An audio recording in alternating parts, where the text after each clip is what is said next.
الفرقان الحميد إنما يخشى الله من عباده العلماء. وقال رسول الله صلى الله عليه وسلم العلماء ورثة الأنبياء. وقال النبي صلى الله عليه وسلم طلب العلم فريضة على كل مسلم. وقال رسول الله صلى الله عليه وسلم خيركم من تعلم القرآن وعلمه. وقال رسول الله صلى الله عليه وسلم افضل الجهاد من قال كلمة حق عند سلطان جائر. صدق الله العظيم. ان الله وملائكته يصلون على النبي يا ايها الذين آمنوا صلوا عليه وسلموا تسلیما. جو ساتھی جاگ رہے ہیں دل کی محبت سے بآواز بلند تاجدار انبیاء صلی اللہ علیہ وسلم کی ذات گرامی پہ درود پاک کا نذرانہ پیش کریں. اللهم صل على محمد وعلى آل محمد كما صليت على إبراهيم وعلى آل إبراهيم إنك حميد مجيد. اللهم بارك على محمد وعلى آل محمد كما باركت على إبراهيم وعلى آل إبراهيم إنك حميد مجيد. ہم روک رہے ہیں باطل کو کوئی آئے ہمارے ساتھ چلے. ہم روک رہے ہیں باطل کو کوئی آئے ہمارے ساتھ چلے. یہ راستہ جنت جاتا ہے جو چاہے ہمارے ساتھ چلے. اسٹیج پہ موجود معزز علماء کرام مبلغ اسلام حضرت مولانا صبغت اللہ جوگی صاحب دامت برکاتہم العالیہ اور میرے شفیق استاد میری مراد مولانا محمد عباس بروئی صاحب دامت برکاتہم العالیہ اور دیگر علماء کرام اور پنڈال میں حال میں موجود میرے سامعین ساتھیوں بھائیوں السلام علیکم ورحمۃ اللہ وبرکاتہ. میرے لیے قابل مسرت ہے کہ آج ان علماء کی موجودگی میں مجھ جیسے ناچیز کو بیان کرنے کا شرف حاصل ہونے جا رہا ہے. اللہ رب العزت سے دعا ہے کہ اللہ رب العزت مجھے جو کچھ کہلوائے حق اور سچ کہلوائے. سب کچھ کہلوانے کے بعد اللہ رب العزت سب سے پہلے مجھے عمل کرنے کی توفیق عطا فرمائے. اس کے بعد آپ سب کو اللہ رب العزت میرے الفاظ پر عمل کرنے کی توفیق عطا فرمائے. تقریر شروع کرنے سے پہلے مختصر گزارش یہ ہے کہ برائے کرم میری گفتگو کو دل کے کانوں سے سمجھیں. اور مختصر گزارش جناب اسپیکر والے کو ہے کہ مہربانی فرما کر لاؤڈ اسپیکر کا طبیعت ٹھیک کر لیں. آج پوری دنیا میں جہاں جہاں پر بھی ہم نظر دوڑائیں گے کہ پوری امت مسلمہ پر یہود و نصارہ حملہ آور ہیں. آج پوری دنیا میں مارا بھی مسلمان کو جا رہا ہے, دہشت گرد بھی مسلمان کو کہا جا رہا ہے. آج پوری دنیا میں پیٹا بھی مسلمان کو جا رہا ہے, دہشت گرد بھی مسلمان کو کہا جا رہا ہے. جب حالات ایسے ہو جائیں کہ مسلمان مظلوم ہوں, جب حالات ایسے ہو جائیں کہ قال اللہ اور قال الرسول کی صدا پر بندش لگائی جائے, جب حالات ایسے ہو جائیں کہ مساجد اور مدارس کے بند کرنے کی سازشیں کی جائیں, تو ان علماء کی ذمہ داری بنتی ہے کہ یہ مصلی کی امامت کے ساتھ ساتھ درس و تدریس کے ساتھ ساتھ لوگوں کی کامل اور مکمل رہنمائی کے لیے خلافت اور سیاست کے ذریعے سے اپنا بھرپور کردار ادا کریں. میرے بھائیوں, میں صرف مسجد کی چودیواری میں بیٹھ کر مصلی کی امامت کی بات نہیں کرتا, میں صرف مدرسے کی چودیواری میں بیٹھ کر درس و تدریس کی بات نہیں کرتا, بلکہ میں اس دور کی بھی بات کرتا ہوں جب جناب صدیق اکبر رضی اللہ تعالی عنہ مصلی کے امام بھی تھے, وقت کے خلیفے اور حکمران بھی تھے. جب جناب فاروق اعظم رضی اللہ تعالی عنہ مصلی کے امام بھی تھے, وقت کے خلیفے اور حکمران بھی تھے. جب جناب علی مرتضی رضی اللہ تعالی عنہ مصلی کے امام بھی تھے, وقت کے خلیفے اور حکمران بھی تھے. جب جناب عثمان ذی النورین رضی اللہ تعالی عنہ مصلی کے امام بھی تھے, وقت کے خلیفے اور حکمران بھی تھے. جس طرح حضرات خلفائے راشدین نے مصلی کی امامت کے ساتھ ساتھ درس و تدریس کے ساتھ ساتھ لوگوں کی کامل اور مکمل رہنمائی کے لیے خلافت کے ذریعے سے اپنا بھرپور کردار ادا کیا, تو اسی طرح میرے ان علماء کی بھی ذمہ داری بنتی ہے کہ یہ مصلی کی امامت کے ساتھ ساتھ ان لوگوں کی کامل اور مکمل رہنمائی کے لیے خلافت اور سیاست کے ذریعے سے اپنا بھرپور کردار ادا کریں. مسلمانوں, اپنے مقصد اور منصب کو پہچانو.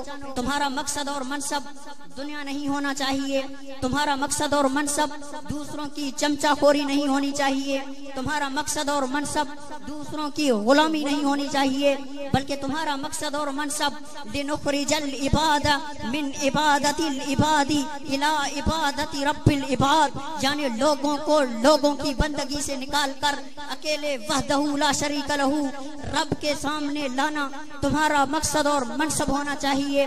اسی مقصد اور منصب کے لیے تمہیں ان علماء کے ہاتھوں کو مضبوط کرنا پڑے گا۔ اسی مقصد اور منصب کے لیے تمہیں اکابرین امت و اکابرین جمعیت علماء اسلام بالخصوص قائد ملت اسلامیہ حضرت مولانا فضل الرحمان صاحب حفظہ اللہ کے ہاتھوں کو مضبوط کرنا پڑے گا۔ جب میرے یہ علماء سیاست کی بات کرتے ہیں تو بہت سارے لوگ میرے علماء پر تنقید کرتے ہیں، بہت سارے لوگ میرے علماء سے اعتراضات کرتے ہیں، بہت سارے لوگ میرے علماء سے سوال کرتے ہیں کہ جی ان علماء کا سیاست سے کیا تعلق، ان علماء کا سیاست سے کیا لینا دینا۔ کہتے ہیں علماء مسجد میں پڑھائیں، میں پڑھنے اور پڑھانے کا انکاری نہیں۔ کہتے ہیں علماء مسجد میں درس و تدریس کروائیں، میں درس و تدریس کا انکاری نہیں، کیونکہ میرے نبی نے فرمایا طلب العلم فریضۃ علی کل مسلم، علم کا حصول تمام مسلمان مرد اور عورتوں پر فرض ہے۔ میں پڑھنے اور پڑھانے کا انکاری نہیں، کیونکہ میرے نبی نے فرمایا خیرکم من تعلم القرآن وعلم، تم میں سے اچھا وہ ہے جو قرآن کی تعلیم سیکھے اور سکھائے۔ حضرت میں درس اور تدریس کا انکاری نہیں، میں اس بات کا انکاری ہوں کہ آپ پیغمبر علیہ الصلوۃ والسلام کی 63 سالہ مبارک زندگی کے آپ علیہ الصلوۃ والسلام کی 63 سالہ مبارک زندگی کے ان جز کو پڑھتے ہیں، اس تاریخ کا مطالعہ کرتے ہیں جہاں پر پیغمبر نے طلب العلم فریضۃ علی کل مسلم کہا۔ آپ پیغمبر کی زندگی کے اس حصے کا مطالعہ کرتے ہیں جہاں پر پیغمبر نے خیرکم من تعلم القرآن وعلم کہا۔ آپ پیغمبر کی اس سیرت طیبہ کا مطالعہ کیوں نہیں کرتے جہاں پر میرے نبی نے یہ بھی فرمایا کہ افضل الجہاد من قال کلمۃ الحق عند سلطان جائر۔ افضل جہاد یہ ہے کہ تم ظالم بادشاہ کے سامنے حق کا کلمہ کہو۔ میں حضور کے اس روایت کا بھی انکاری نہیں، جو پیغمبر کی روایت کا انکار کرے وہ کافر ہے۔ علماء اہل سنت والجماعت حنفی دیوبندی کا مسلک ہے کہ جو خدا کے فرمان کو جھوٹا کہے تو وہ بھی کافر ہے، جو مصطفیٰ کے فرمان کو جھوٹا کہے وہ بھی کافر ہے۔ میں نہیں کہہ رہا، رب کہہ رہے ہیں وما ينطق عن الهوى ان هو الا وحی یوحى۔ دنیا والو جب میرے نبی کلام کریں یہ گمان نہ کرنا کہ حضور اپنی مرضی سے بول رہے ہیں، بظاہر کلام تو حضور کا ہوتا ہے لیکن فرمان اللہ کے رہے ہیں میرا ہوتا ہے۔ سبحان اللہ پہ پابند۔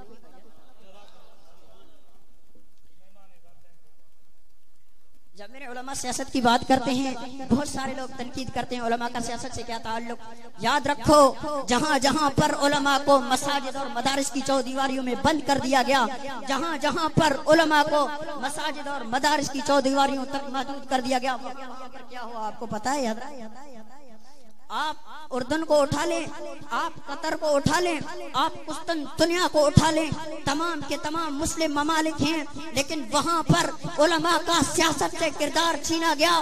آج اس قسطنطنیہ میں کیا ہو رہا ہے جس قسطنطنیہ کے لیے تاجدار انبیاء شافع روز جزا صلی اللہ علیہ وسلم نے فرمایا تھا کون ہے جو قسطنطنیہ کو آزاد کرے، کون ہے جو قسطنطنیہ کو آزاد کرے۔ آقا علیہ الصلوۃ والسلام کے فرمان کے مطابق اس قسطنطنیہ کو خلافت عثمانیہ نے آزاد کروایا تھا، لیکن آج آپ کراچی سے قسطنطنیہ کے ایئر لائن پر جائیں گے، وہاں کی ایئر سروینٹ آئے گی، آپ سے پوچھے گی پانی پیو گے، بوتل پیو گے، جوس پیو گے، اللہ اکبر کبیرہ، وہ شراب جس کے لیے تاجدار انبیاء صلی اللہ علیہ وسلم نے فرمایا تھا الخمر جماع الاسم، شراب تمام گناہوں کی جڑ ہے۔